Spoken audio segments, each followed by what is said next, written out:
Justin Trudeau making a jam-packed one-day visit to Washington, D.C. for meetings with Donald Trump and congressional leaders. Among the top items on the PM's agenda today, the future of the new NAFTA and the push for the release of 2 Canadians detained in China.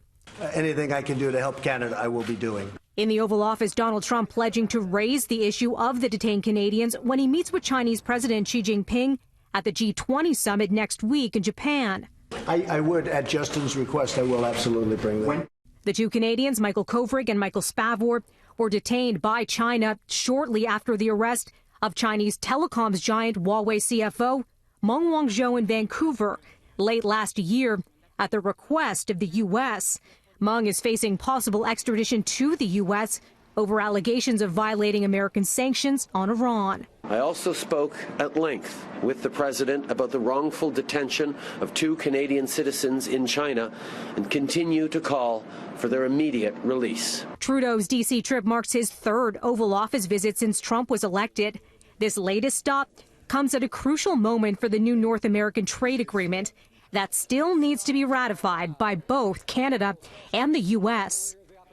Yesterday, Mexico, in a landslide decision, voted to ratify the deal. While the process to approve the revamped NAFTA has started in Canada, there's pushback from Democrats in the U.S., who control the House of Representatives, to get the ball rolling.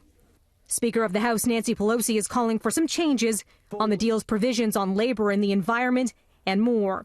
Republicans are pushing for a vote on the new NAFTA before the August recess. We are concerned that any reopening of NAFTA could lead to not just lengthy further negotiations that we all were quite pleased were behind us, but also may lead to worse outcomes for Canadians and for Canada. Why the rush? Well, Trudeau and Trump both have elections coming up. Getting the new NAFTA approved could be seen as a big win for both of them. Now, real quick, one more thing. What a difference a year makes. June 2018, Trump had this to say about Trudeau on Twitter, calling our PM very dishonest and weak, that over a trade dispute.